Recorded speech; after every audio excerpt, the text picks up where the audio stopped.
Hello tout le monde, c'est Gaëtan du VR Coders, j'espère que tout va bien et on se retrouve aujourd'hui pour une petite vidéo où l'on va parler du concept de modulo en programmation. Alors, comment va se dérouler cette vidéo? Dans un premier temps, on va voir la théorie et dans un deuxième temps, on va appliquer cette théorie dans un projet Scratch. Allez, c'est parti. Alors, qu'est-ce qu'un modulo? L'instruction modulo nous sert à trouver le reste dans une division entre deux nombres. Par exemple, si on divise 15 par 3, on est d'accord que le résultat est 5 et que le reste est 0. Et ensuite, si on décide de diviser 15 par 6, 6 rentre deux fois dans 15 et il y a un reste de 3. Eh bien, l'instruction modulo sert à trouver ce reste.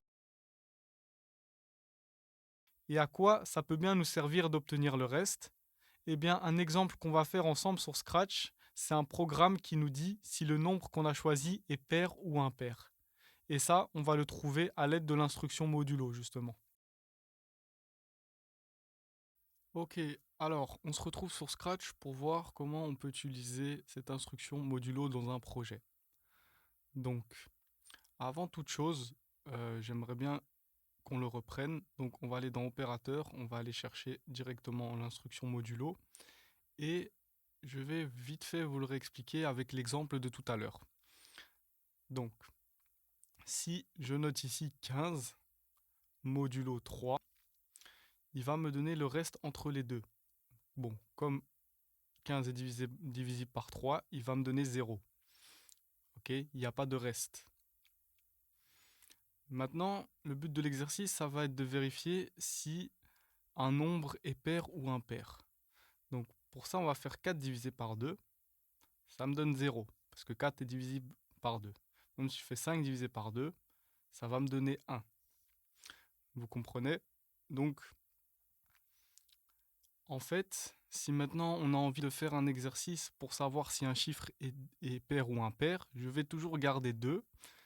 Et à gauche, je vais à chaque fois vérifier si mon nombre est pair ou impair, donc en vérifiant le reste.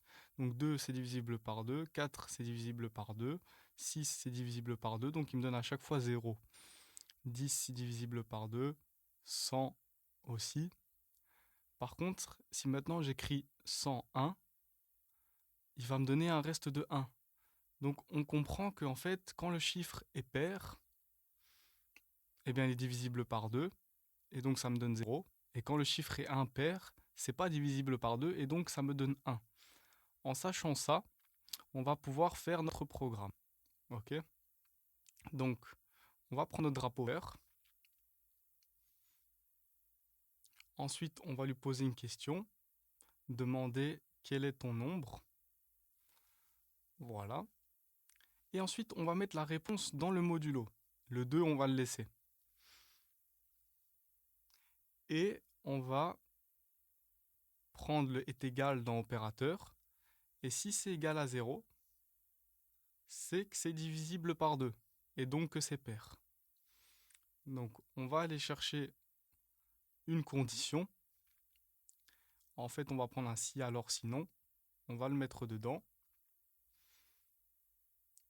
Et donc, comme j'ai dit là tantôt, si c'est divisible par 0, enfin, si c'est divisible par 2, c'est égal à 0. Donc, on peut lui dire que c'est pair.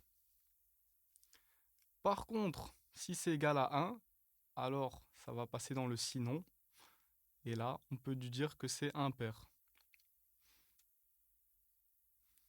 Ok. Alors, on va essayer. Quel est ton nombre? On va essayer 144. C'est bien pair. On réessaye. On va mettre 177. Et c'est impair.